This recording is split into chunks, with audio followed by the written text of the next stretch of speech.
Hello students, welcome to our agriculture rankers academy. मैं आपका अपना युवराज धार्मिक।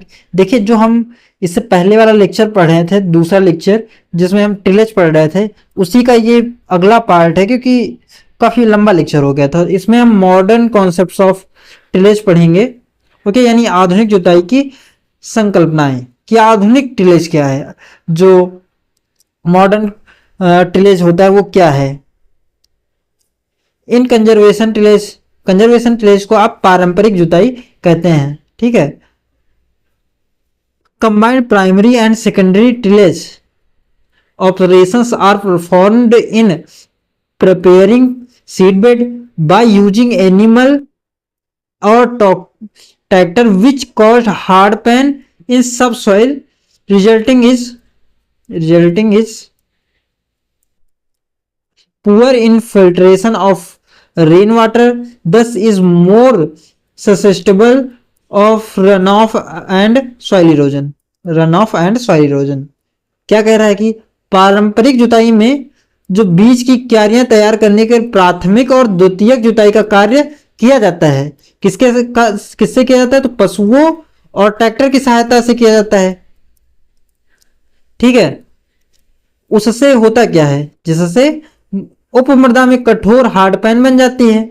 बता रहे ना, सब सॉइल में हार्ड पैन बन जाती है, ये बताई थी, इंग्लिश में लिखा हुआ था। अब होता क्या है हार्ड पैन बनने से? मैंने अपने पहले लेक्चर में समझा रखा था आपको। जब हार्ड पैन बनती है, और हॉर्टिकल्चरल में बताया था, जिसके कारण वर्षा जल का समुचित रिसाव नहीं हो पाता, यानी जो वर्षा का जल आया वो नीचे भूमि के अंदर नहीं जा पाता, और अधिक भूमि कटाव और बहाव की शिकार हो जाती है। अब समझिए ये क्या होता है कि जैसे ये हमारी है, क्या कहते हैं, ये हमारी बारिश हुई है ऐसे ऐसे, ठीक है, समझो बात। अब क्या होना चाहिए कि हार्ड पैन नहीं है तो पानी ऐसे ऐसे करके नीचे चला जाना चाहिए,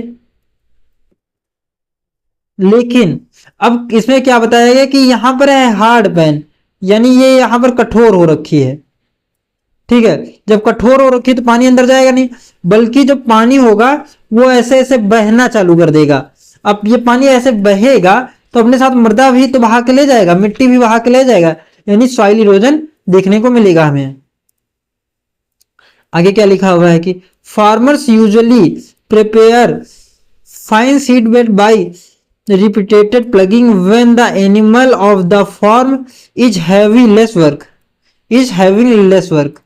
अब क्या होता है कि किसान आमतौर पर बार बार जुताई करके महीन बीज की क्यारी तैयार करते हैं जब खेत में पशु कार्य में व्यस्त नहीं होते हैं। और ये कार्य वो कब करते हैं? जब उनके पशुओं को कोई कार्य नहीं होता। ठीक है, तो महीन में तैयार कर लेते हैं वो लोग।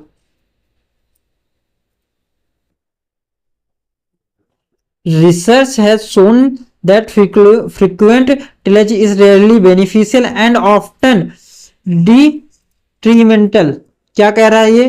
कि ये कहने का मतलब है कि जो अनुसंधान होते हैं, जो रिसर्च होती है, उन्होंने सिद्ध किया है कि बार बार जुताई करना शायद कभी लाभदायक हो, लेकिन अक्सर क्या होता है कि हानिकारक ही होता है। ज्यादा से ज्यादा अगर हम जुताई बार बार करते रहेंगे तो उसमें नुकसान ज्यादा होंगे, लाभ कम होंगे। reported use the heavy machinery destroyed structure cause soil pan and leads to soil erosion। अब जो भारी मशीनरी का बार बार उपयोग मिट्टी की संरचना को नष्ट करता है, ठीक है, और कठोर परत बनाता है।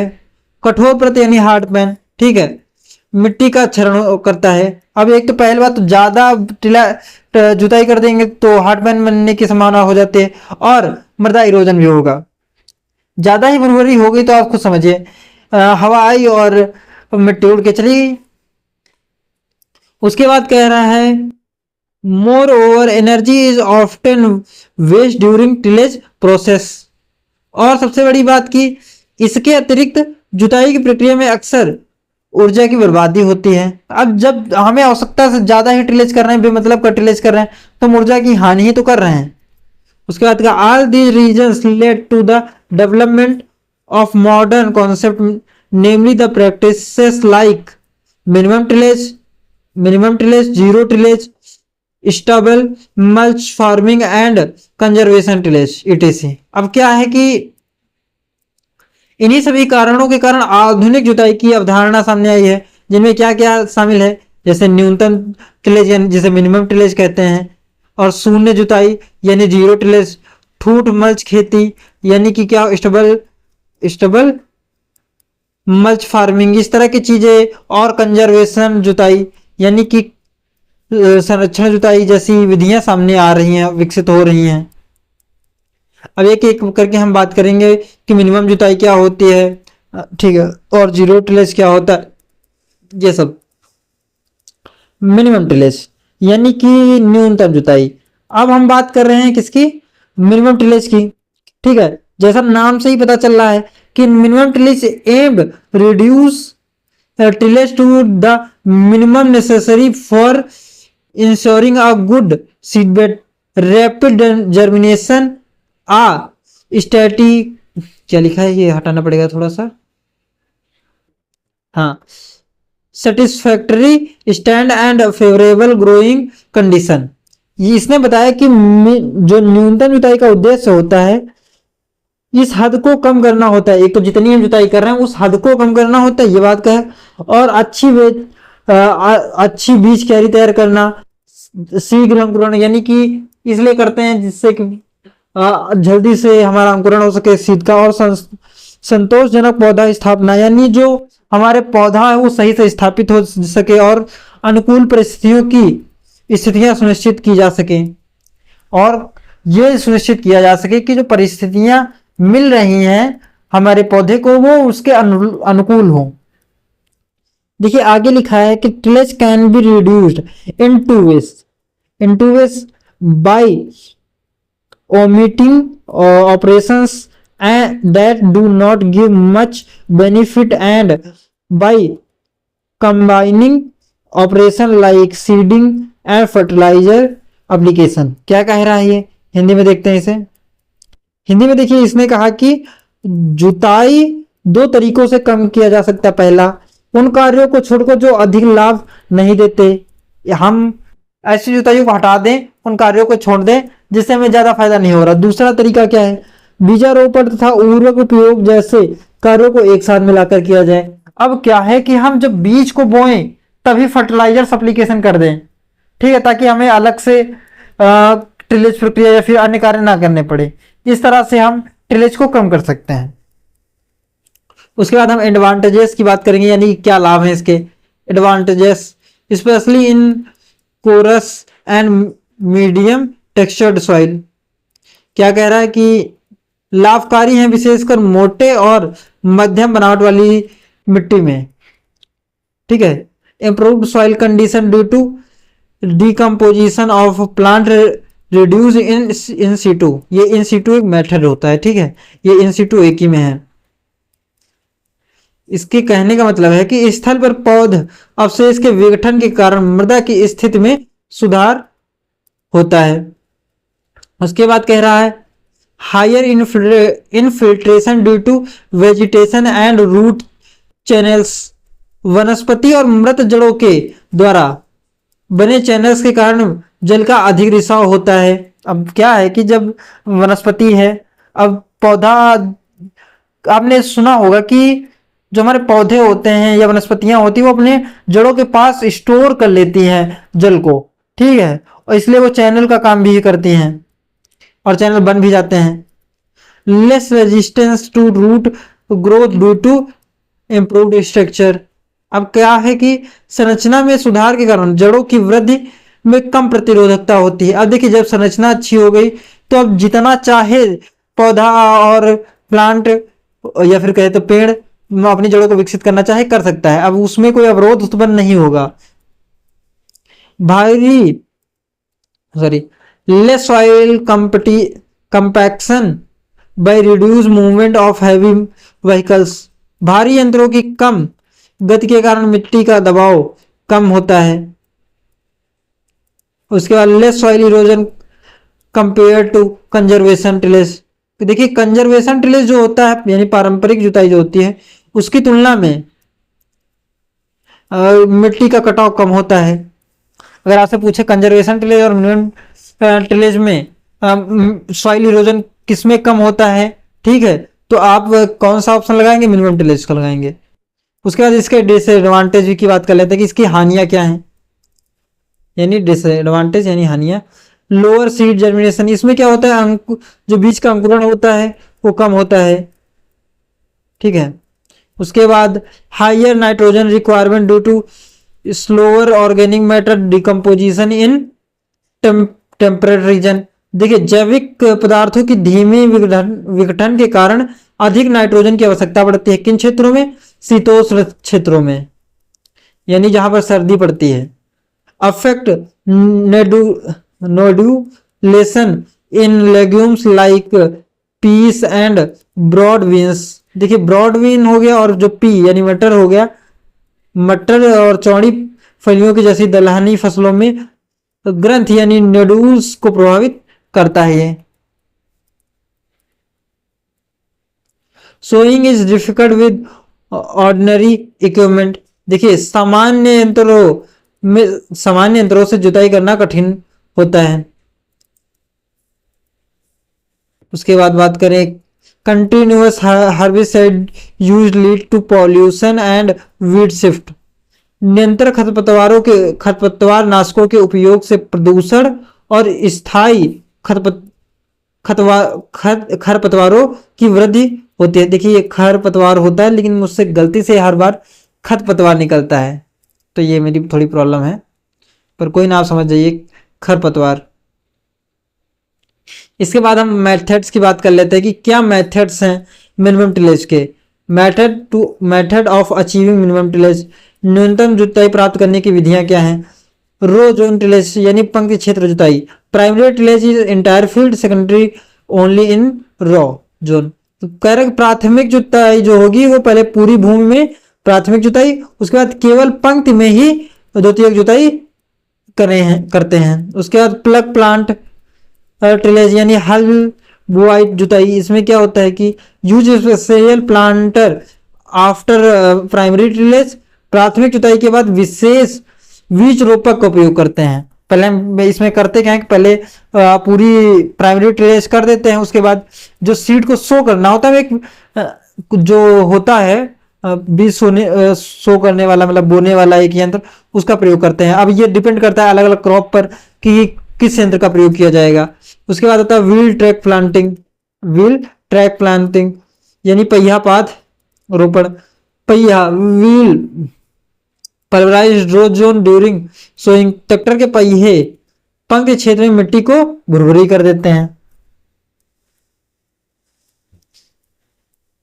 उसके बाद बात करते हैं जीरो टिलेज की।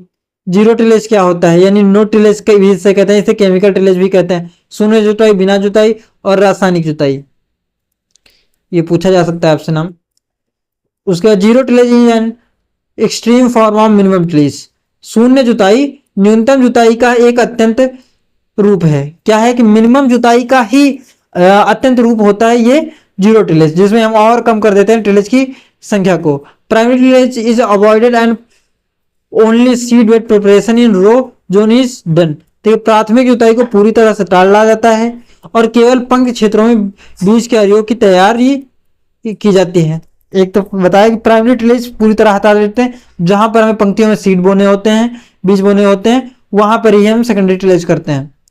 It is suitable where erosion is a problem. Tillage timing is difficult और labour energy cost are high.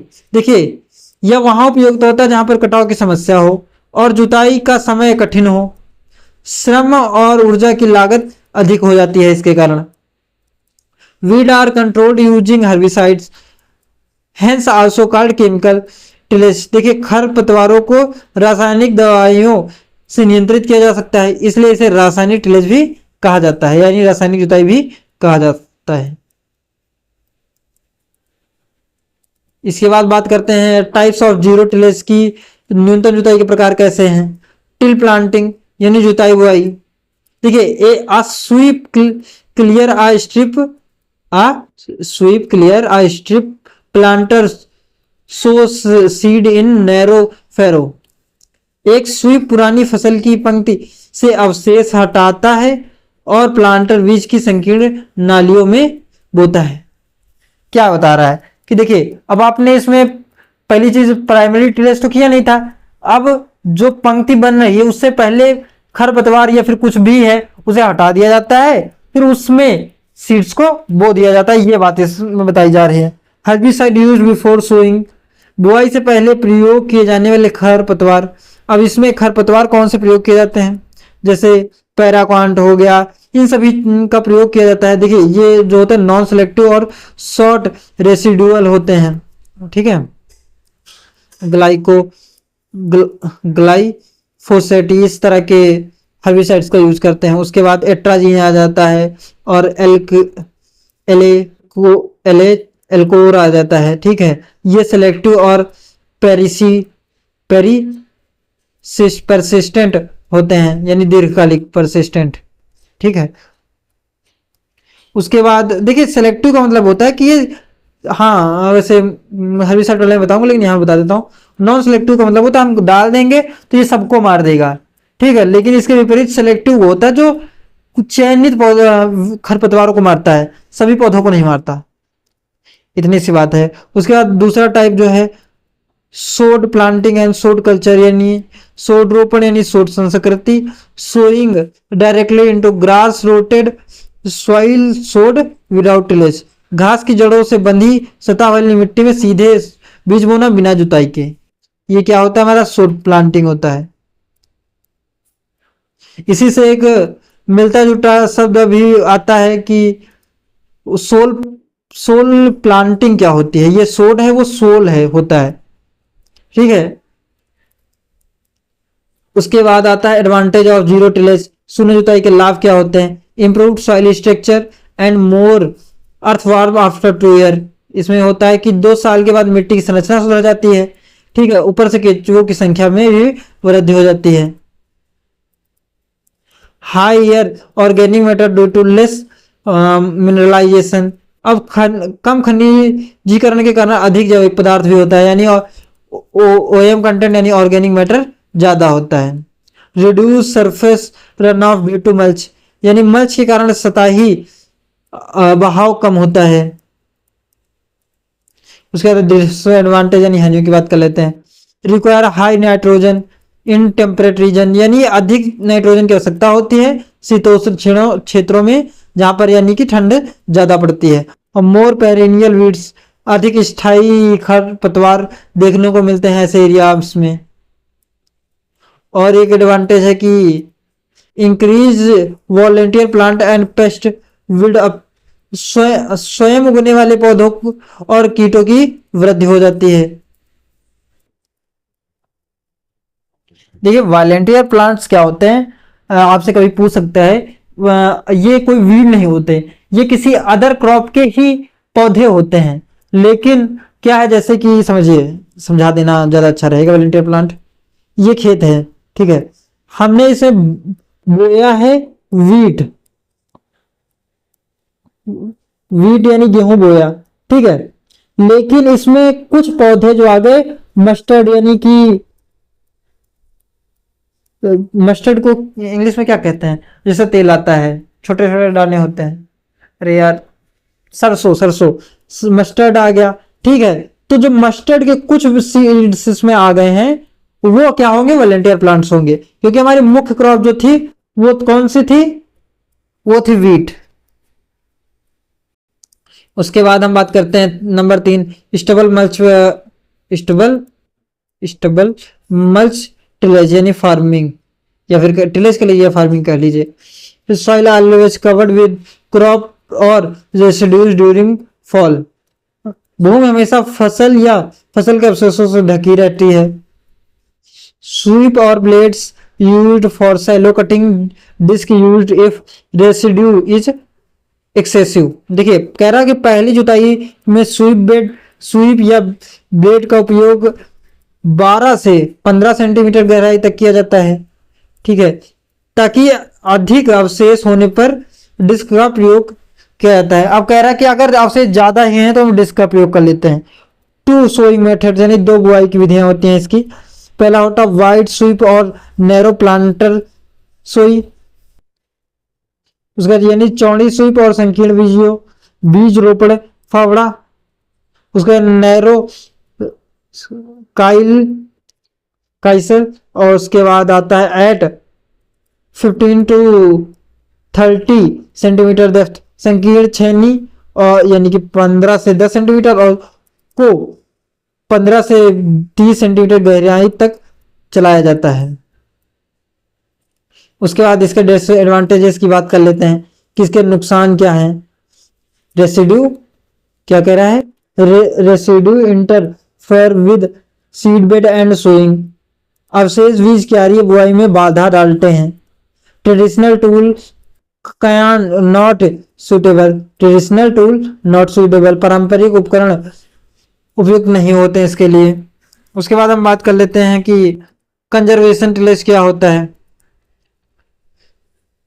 Conservation tillage यानी संरक्षणात्मक जुताई, similar to stubble mulch but specifically aim to reduce soil and water loss. बता रहा है कि यह ढूंढ मल्च की जैसी होती है, लेकिन विशेष रूप से मृदा और जल की हानि को कम करने के लिए होती है। उसके बाद popular in western countries like USA, यह पद्धति अमेरिका जैसे पश्चिमी क्षेत्रों में लोकप्रिय होती है। Not widely practice in India due to, देखिए भारत में निम्नलिखित कारणों से यह पद्धति सामान्य नहीं है। कौन से कारण है वो, straw stubble used as fodder fuel, भूसा और ठूठ चारे और ईंधन के रूप में प्रयोग किया जाता है। Limited use of heavy machinery, यानी भारी मशीनरियों का सीमित उपयोग किया जाता है। लो सॉइल कंपैक्शन प्रॉब्लम, मिट्टी के सख्त होने की समस्या नहीं होती यहाँ पर। आप लोगों से निवेदन है कि आप चैनल को सब्सक्राइब करिए और दोस्तों के साथ शेयर करिए वीडियोस को, और एक प्यारा सा कमेंट करिए। धन्यवाद।